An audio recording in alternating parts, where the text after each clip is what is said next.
No es difícil encontrarnos a personas que están padeciendo en estos tiempos. De hecho, siempre han existido las personas que sufren. A ti y a mí nos ha tocado ser parte de ellos. No es difícil imaginarnos cuando vemos a una persona que está padeciendo. La mayoría de los seres humanos somos movidos a misericordia. Eso es algo que fluye en nuestras venas y de repente nos vemos inmiscuidos en querer ayudar, en querer tratar de mitigar el dolor de aquel que está padeciendo. Lo que sí suena un tanto sorprendente es imaginarnos nosotros jugando un papel de verdugos cuando vemos a alguien que está padeciendo y nosotros disfrutar del dolor de esa persona. No es sencillo imaginarnos a alguien que en medio del dolor esté recibiendo críticas y esté recibiendo burlas y señalamientos por todos sus errores. Sin embargo, eso no significa que no suceda. La mayoría de las personas, cuando vemos el dolor ajeno, somos movidos a la acción para tratar de mitigar aquello que está sucediendo con aquel que sufre. Pero también es una realidad que algo sucede en el ser humano cuando de repente, más allá de la misericordia, ese sentir de bondad hacia el que padece se convierte en una especie de ira, de coraje, de resentimiento, de burla, de opresión y de gozo al ver que otros están padeciendo. Algo similar se vio en aquel momento frente a la cruz del Calvario cuando Jesús estaba siendo crucificado. Muchos de sus captores, cuando veían al Maestro padecer, empezaron a ver su corazón transformado, su mente transformada, empezaron a actuar de una manera y que a veces nos resulta inconcebible, pero era real. En aquel momento algo sucedió en las personas que más allá de ser movidas a la misericordia, fueron movidas a la maldad. Es ahí cuando el ser humano de repente transforma todas sus buenas intenciones, todos sus buenos propósitos en sentimientos totalmente oscuros, ajenos a toda lógica, pero la realidad es que existen.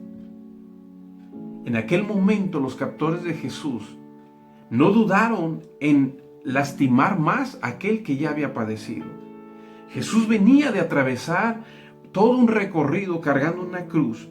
Venía de haber atravesado un juicio en donde la justicia no estuvo de su lado. Venía de haber sido acusado por personas por delitos que no había cometido. En esos momentos, en la cruz del Calvario, en aquel monte llamado el monte de la calavera, se encontraba Jesús clavado en una cruz, cargando sobre sí todo el dolor en su cuerpo, no solamente de los azotes, del cargar una cruz tan pesada, no solamente de los clavos, que ya para ese momento el dolor físico que Jesús estaba padeciendo era de dimensiones inimaginables. De hecho, el castigo de la cruz diseñado por los romanos fue precisamente para eso.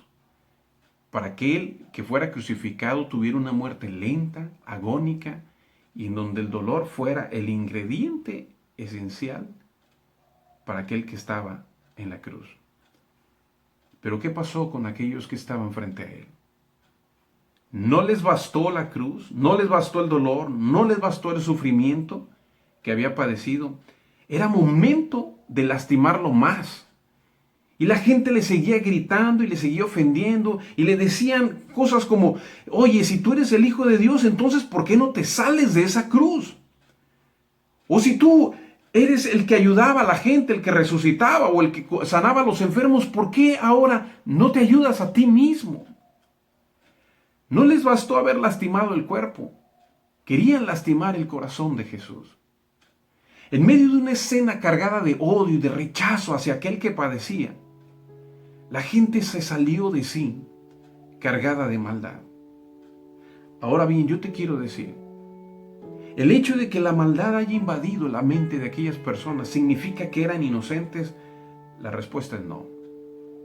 De hecho, la inocencia no te exime del pecado.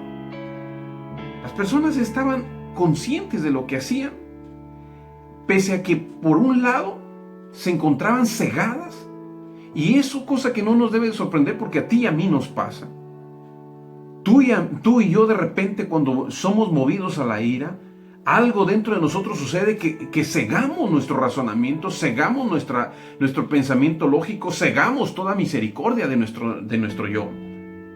Y de repente empezamos a actuar de una manera que ni nosotros nos conocemos.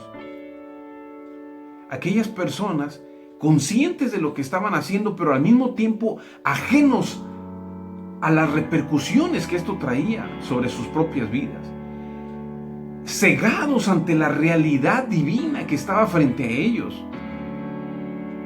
Esa gente procedió al castigo de Jesucristo. Y estoy hablando por todos aquellos, los soldados romanos, los mismos judíos que odiaban en ese momento a Jesús, aunque días antes estaban diciendo: bendito el que viene en el nombre de Jehová. Es ahí cuando entonces vemos la escena de los hombres, de la creación, ahora rebelándose contra el Creador. Lo que pasó en aquel momento con Jesús, de repente muchas veces no lo vamos a poder entender, porque fue ahí cuando Jesús elevó su mirada al cielo en medio de su dolor y clamó al Padre diciendo: Padre, perdónalos porque no saben lo que hacen. Esa expresión cargada de amor, de un profundo sentimiento de perdón, en donde pedía al Padre que no les tomara en cuenta aquella acción a los que le crucificaban, habla acerca del propósito eterno por el cual Jesús vino a esta tierra. Jesús era Dios, y Él podía, en el momento en que Él quisiera y Él tomara la decisión, Él podía salirse de esa cruz y castigar a aquellos que le oprimían. Pero más allá de eso, ocupó su lugar de cordero en la cruz. Y esto me remonta a pensar en aquel momento cuando el sumo sacerdote derramaba la sangre de aquel corderito inocente en expiación por el pecado de la humanidad. Era lo mismo lo que estaba sucediendo en aquella cruz. La sangre de Jesús estaba siendo derramada en aquella cruz del Calvario. Y era para ofrecer el perdón de toda la maldad del ser humano ante los ojos del Padre. Padre, perdónalos porque no saben lo que hacen. Y es que Jesús podía ver con sus ojos de amor más allá de las acciones en el momento, estaba viendo las repercusiones que la maldad del ser humano alcanza cuando somos cegados. Eso es lo que pasa con los seres humanos a veces. A veces echamos a perder proyectos de vida cuando estamos cargados de ira. A veces nos cegamos y rechazamos a Dios simplemente porque hay algo que no podemos superar, un dolor ajeno, un dolor pasado, y de repente rechazamos a Jesús. Lo que sucedió con aquellas personas frente a la cruz no es muy distante de que suceda en las personas que hoy en día estamos viviendo. Basta cualquier momento de ira para que tú y yo seamos cegados y lancemos todo por la borda.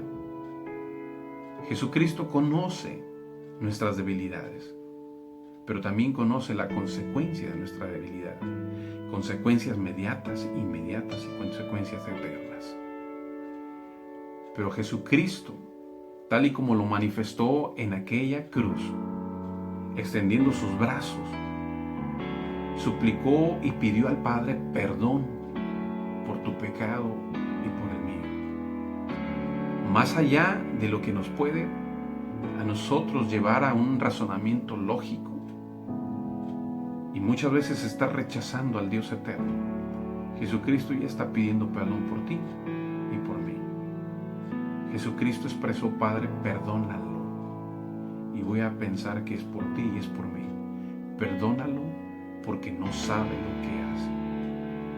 Es la muestra de amor más grande que podamos ver entre los seres humanos. Y esas muestras solamente las podemos ver en los labios de una madre o de un padre por su hijo.